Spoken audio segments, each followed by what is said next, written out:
This is EMS TV and you are watching EMS English News, and here are today's top stories. Supreme Court of India will hear the three petition on July 13 over the alleged theft of donation at the Ayodhya Ram Temple. A three-judge bench led by Chief Justice Suryakant will hear the case. One petition asks for a CBI investigation and a CAG audit of the financial record of the Shri Ram Janmabhoomi Tirth Kshetra Trust. Another petition also seeks a CBI probe. RJD MP Sudhakar Singh has asked for a forensic audit. A Supreme Court monitors CBI investigation and direction to protect all bank records, UPI transaction and digital documents linked to the temple donations. The court is expected to hear all three petitions together. A fresh money controversy has started at Badrinath Temple in Uttarakhand after the donation dispute and other financial issues has came into the spotlight. The temple charged 1,100 rupees from each devotee for VIP darshan. Reports say the temple has collected about 16.3 million rupees through this phase. The vice chairman of the temple board said the charge was introduced without the board's approval. He raised questions about how the money was collected and managed. The matter has sparked public debate. Many people are now demanding a fair and transparent investigation into the VIP darshan fee and the temple's financial system. Three former Trinamool Congress leaders have joined the Bharatiya Janata Party in West Bengal. Former Rajya Sabha members Sushmita Dev, Sukhendu Roy and Prakash Chek Barak joined the BJP in Kolkata. The party has named all three as its candidates for the upcoming Rajya Sabha by-elections. They had resigned from the TMC and Rajya Sabha after expressing unhappiness with former Chief Minister Mamata Banerjee's leadership. Voting for the three Rajya Sabha seats will take place on July 24th. The last date to file nominations in July 14th, while the scrutiny of nomination paper will be held on July 15th. Israel is reportedly preparing for another military attack on Iran. According to Israeli media reports, the country is waiting for approval from US President Donald Trump before taking any action. Reports say Israel is ready to work with the United States if the plans move forward. The report comes after a week of high tension between the two countries. There has been no official confirmation from the White House or the Israeli government. The development has raised fresh concern about a possible rise in conflict and its impact on peace and stability in the Middle East. China has achieved a major success in space technology. For the first time, it safely recovered a rocket booster after launch. The Long March 10B rocket lifted off from Henan province on Friday. About 6 minutes later, the booster separated from the main rocket.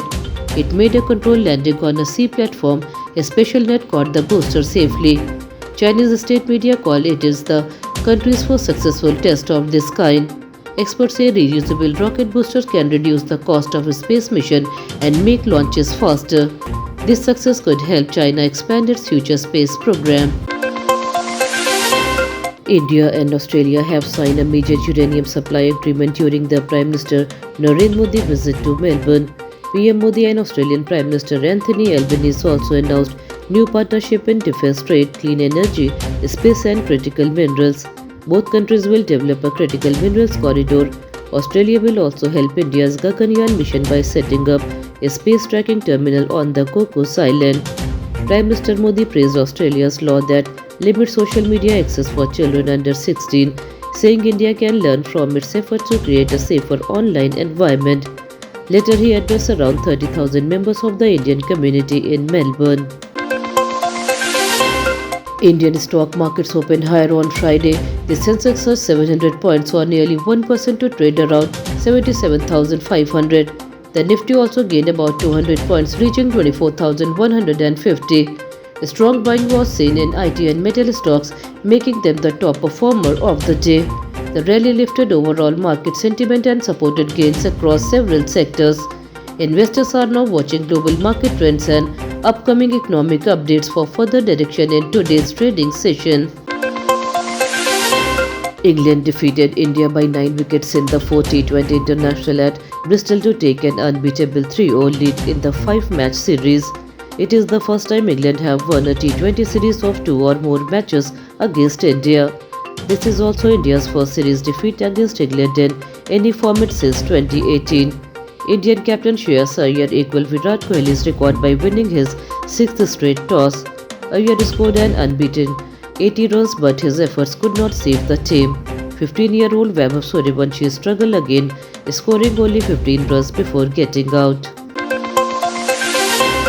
Heavy monsoon rain has caused major disruption across India. In Uttarakhand, around 1,000 pilgrims are stranded after landslides blocked the Yamunotri highway near Sianachatti. The Gangotri highway is also closed, while the Adi Kailash route in Pithoragarh remained blocked by falling rocks. Schools have been closed in 10 districts due to heavy rain. In Haridwar, roads are flooded with 3 to 4 feet of water.